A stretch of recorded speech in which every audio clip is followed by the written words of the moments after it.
આજે તારીખ 10 મે એટલે આજના દિવસને વિશ્વ જળ સંપત્તિ દિવસ તરીકે ઉજવણી થાય છે, પણ સામે ખેડબ્રહ્માની ગુજરાત પાણી પુરવઠા અને ગટર વ્યવસ્થા કચેરીની બેદરકારી સામે આવી છે। જો તમારે પાણી બચાવવું હોય તો સાબરકાંઠા જિલ્લાના યાત્રાધામ ખેડબ્રહ્મા શ્રી અંબિકા માતાજી મંદિરથી થોડે જ દૂર પૂર્વે પરોયા જવાના રસ્તા પર નાયરા પેટ્રોલ પંપની સામે નાળિયામાં ગુજરાત પાણી પુરવઠા અને ગટર વિભાગ હસ્તકનો એક પાણીનો વાલ્વ મૂકેલો છે, જેમાંથી આગળ પાણી મોકલવા માટે આ લાઇનમાં 24 કલાક પાણી ચાલુ હોય છે, પણ આ વાલ્વમાંથી 24 કલાક 7 દિવસ એટલે કે 365 દિવસ પાણી નકામું બહાર નીકળી રહ્યું છે, એટલે કે આ વાલ્વ રીતસરનો લીકેજ છે। આવતા જતા લોકોને પણ ખબર છે, જ્યારે પાણી પુરવઠા વિભાગ દ્વારા વાલ્વ ઉપર થાગડ થીગડ કરી પ્રજાને મૂર્ખ બનાવવાનો પ્રયાસ થઈ રહ્યો છે।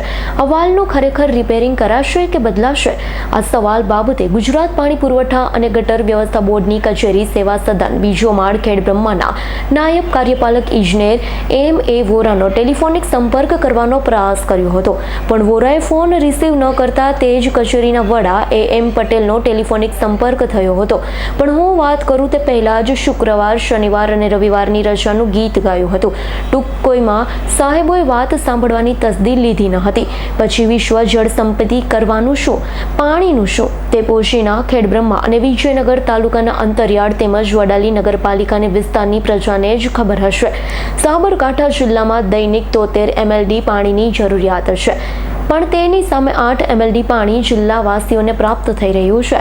આવનારા દિવસોમાં 80% માનવ માત્ર પીવાના પાણી માટે વલખા મારશે તેવી પરિસ્થિતિની સંભાવના છે, એટલે જ પાણી બચાવવા માટે પરોયા રોડ પરનો વાલ્વ રિપેરિંગ થાય તેવી લોકોની માંગણી છે। Bureau report S9 news Khedbrahma.